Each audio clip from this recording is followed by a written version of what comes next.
Hello everyone, today I'm going to be presenting on CAS 330, which has to do with the auditor's responses to assessed risks. So this standard deals with the auditor's responsibility to design and implement responses to the risk of material misstatement. And these material misstatements have been identified by the auditor in accordance with CAS 315, which deals with identifying and assessing the risk of material misstatements in the audit of financial statements. So the overall objective of CAS 330, what we're kind of going for, is to collect sufficient audit evidence in regards to assess risks of material misstatement by designing and implementing sufficient responses to those risks. So you may be asking yourself, what is considered sufficient audit evidence and how is it going to be implemented and how is it going to respond to those risks?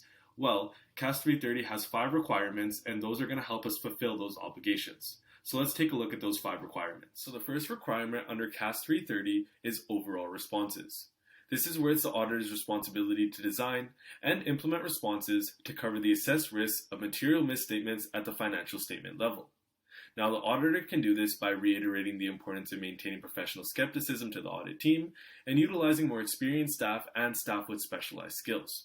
We must note too, if a strong control environment exists, this can lead to an auditor having an increased confidence in internal controls and the reliability of evidence given by management.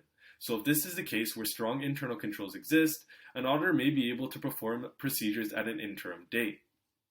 However, if the auditor concludes that internal controls are weak, then some of the things such as performing audit procedures at unpredictable times, obtaining more audit evidence through substantive procedures, and increasing the number of locations to be included in the audit will need to be included.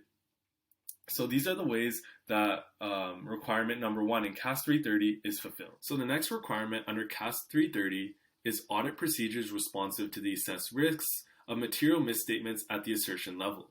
What this basically means is the auditor has a responsibility to design and perform audit procedures whose nature, timing, and extent are based plus responsive to the risk of material misstatements at assertion level.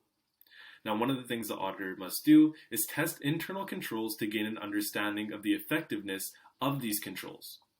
And the more reliance placed on the auditor on internal controls, the more persuasive evidence will be needed. And when we are testing internal controls as an auditor, we must not only rely on audit procedures, we must also inquire with management. And some of the things that can be asked when questioning management and inquiring to management is how the controls were applied during relevant times, the consistency, and how they were applied.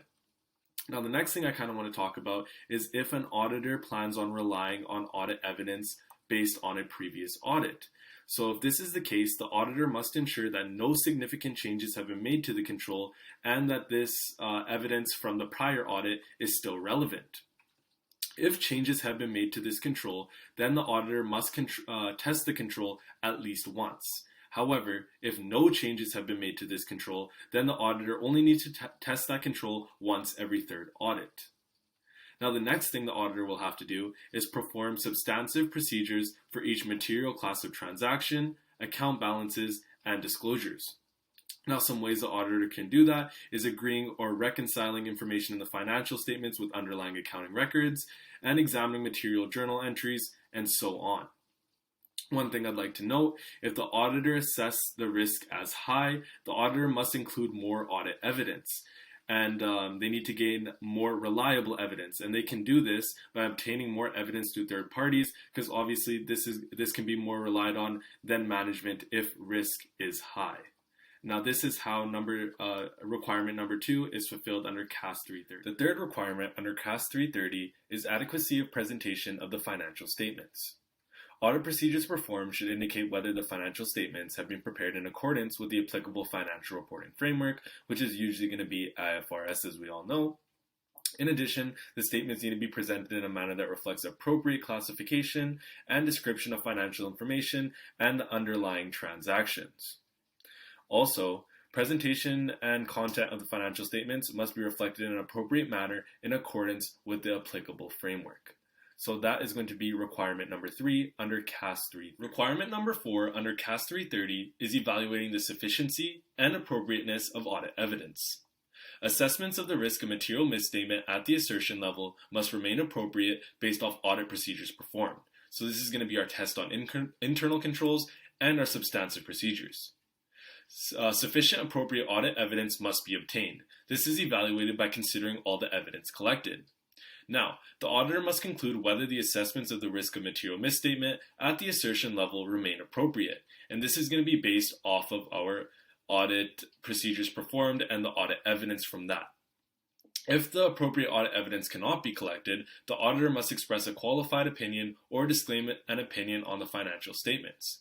Now, sufficient audit evidence couldn't be collected if the auditor cannot conclude whether the assessments of the risk of material misstatement at the assertion level remain appropriate.